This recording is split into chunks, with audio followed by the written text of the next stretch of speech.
যে কাদের উপর কোরবানি দেওয়া ওয়াজিব। কারণ যেহেতু আমাদেরকে এই সপ্তাহে আমাদের গরুর হাট বসে যাবে, এখন থেকে শুরু হয়ে যাবে, গরু কিনা বেচা কিনা শুরু হয়ে যাবে। তো এখন আমাদেরকে জানতে হবে যে কাদের উপর কোরবানি দেওয়া ওয়াজিব।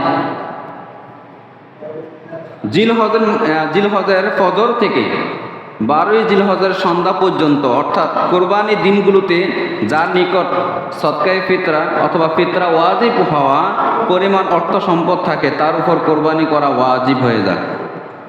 অর্থাৎ কোরবানির দিন মানে 10ই জিলহজ যদি ফজরের থেকে শুরু করে 12ই জিলহজের সন্ধ্যা পর্যন্ত, তাহলে 10, 11, 12 এই 3 দিনের ভিতরে যদি আপনার কাছে ফিতরা দেওয়ার মতো অর্থ আপনার কাছে আসে, আপনার কাছে থাকে, তাহলে আপনি এই 3 দিনের ভিতরে আপনি কি করতে হবে? কোরবানি দিতে হবে। এটা আপনার উপর ওয়াজিব। আপনি 3 দিন কোরবানি দিতে পারবেন, 10 তারিখ দিতে পারবেন, 11 তারিখ দিতে পারবেন, 12 তারিখ কোরবানি দিতে পারবেন। 3 দিন কোরবানি দেওয়ার সুযোগ আছে। 10, 11, 12 মুসাফিরের উপর কোরবানি করা ওয়াজিব হয় না।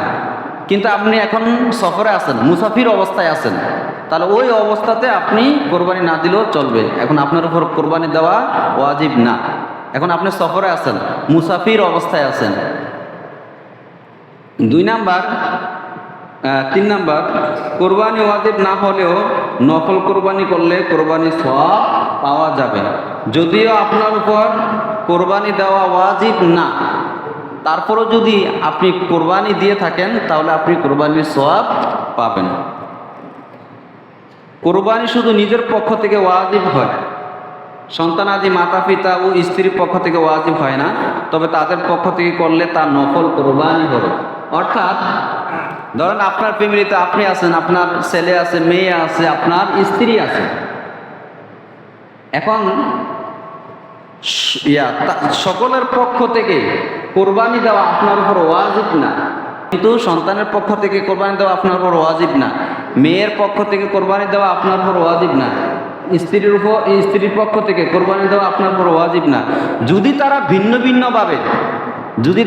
ভিন্নভাবে যদি এই কোরবানি দেওয়ার মতন যদি তাদের সক্ষমতা থাকে, যদি তাদের উপরে ওয়াজিব হয়ে যায়, তবে তারা ভিন্নভাবে কোরবানি দিতে হবে।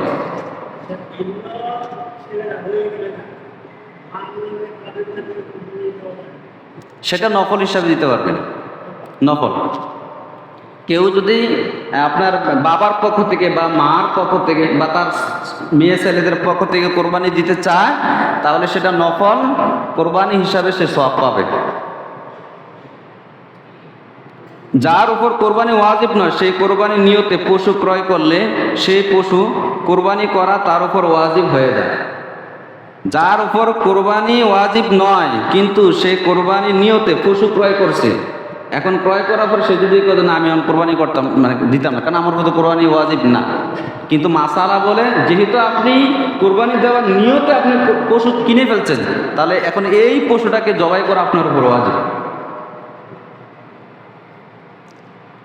কোনো মকসুদের জন্য কোরবানির মান্যত করলে সেই মকসুদ পূর্ণ হলে তার উপর কোরবানি করা ওয়াজিব হয়ে যায়, সে গরিব হোক বা ধনী হোক।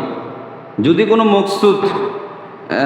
মকসুদের জন্য, অনেকে আছে না যে আমার এটা হলে সেটা হলে, বা আমার ছেলে বিদেশ গেলে, বা আমার এই কাজটা হইলে, বা আমার এই ব্যবসার মধ্যে বরকত হইলে আমি আল্লাহর নামে কোরবানি করব, এরকম নিয়ত যদি কোনো ধনী ব্যক্তি অথবা কোনো গরিব ব্যক্তি করে থাকে, তাহলে যদি মকসুদটা পূর্ণ হয়ে যায় তখন তার উপর কোরবানি দেওয়া ওয়াজিব হয়ে যায়। যার উপর কোরবানি ওয়াজিব সে কোরবানি না করলে কোরবানি দিনগুলো চলে যাওয়ার পর একটা বকরির মূল্য সদকা করা ওয়াজিব হয়ে যায়। ধরেন এখন আপনার উপরে কোরবানি করা ওয়াজিব, কিন্তু আপনি কি করলেন, কোরবানি যে 3 দিন রয়েছে সেই 3 দিনে কোনো দিনই আপনি কোরবানি দিলেন না।